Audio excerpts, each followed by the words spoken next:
ಒಂದು ಮನಿ ನಡೆಸೋದು ಅಷ್ಟ್ ಹಗರ್ ಕೆಲಸ ಅಲ್ಲ.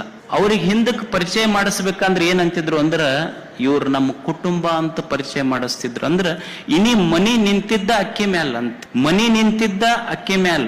ಅದಕ್ಕ ಅವ್ರಿಗೆ ನೀವೇನಂತೀರಿ, ಹೋಮ್ ಮಿನಿಸ್ಟರ್ ಅನ್ನೋದಲ್ಲ ಮನ್ಯಾಗ. ಮತ್ ಒಂದು ಸಣ್ಣ ಮನಿ ಕುಟುಂಬ ನಡೆಸುದು ಅಂದ್ರೆ ಒಂದು ಸರ್ಕಾರ ನಡೆಸ್ದಂಗ ಅದು ಅಷ್ಟ್ ಹಗರ್ ಕೆಲಸ ಇಲ್ಲ. ಮತ್ ಅವ್ರು ಒಂದೊಂದು ಖಾತೆ ನಿರ್ವಹಣೆ ಮಾಡ್ತಾರ. ಅವ್ರು ಈಗ ಹೆಣ್ಮಕ್ಳು ಇರ್ತಾರ, ಮನ್ಯಾಗ ಹೋದ್ರು, ಅಡಿಗೆ ಮನ್ಯಾಗ ಹೋದ್ರು ಅಂದ್ರ ಆಹಾರ ಖಾತೆ ಸಚಿವರವ್ರು. ಮತ್ ಬೆಡ್ರೂಮಿಗೆ ಹೋದ್ರು ಮಕ್ಕೊಳಕಂದ್ರ ವಸತಿ ಖಾತೆ ಸಚಿವರು. ಮತ್ತ ಡೈನಿಂಗ್ ಇದ್ರೊಳಗ ಟಿವಿ ಹಾಲ್ನಾಗ ಕುಂತ ಟಿವಿ ಗಿವಿ ನೋಡಕತ್ರು ಅಂದ್ರ ಕನ್ನಡ ಮತ್ತು ಸಂಸ್ಕೃತಿ ಇಲಾಖೆ ಸಚಿವರು. ಮತ್ತ ಅವ್ರು ಕೊಟ್ಟ ನೆನಪಿನ ಕಾಣಿಕೆ ಸೀರೆ ಅವ್ರಿಗೆ, ಅವ್ರು ಕೊಟ್ಟ ಸೀರೆ ಇವ್ರಿಗೆ, ಇವ್ರು ಕೊಟ್ಟ ಬಟ್ಟೆ ಅವ್ರಿಗೆ, ಅವ್ರು ಕೊಟ್ಟ ಬಟ್ಟೆ ಇವ್ರಿಗೆ ಒಯ್ದು ಆಯರಿ ಮುಯಿ ಮಾಡ್ತಾರಲ್ಲ, ಅವಾಗ ಅವ್ರು ಸಮಾಜ ಕಲ್ಯಾಣ ಸಚಿವರವ್ರು. ಯಾಕಂದ್ರೆ ಅವ್ರದ್ದು ಅವ್ರಿಗೆ, ಇವ್ರದ್ದು ಅವ್ರಿಗೆ ಹಂಚಬೇಕಲ್ಲ.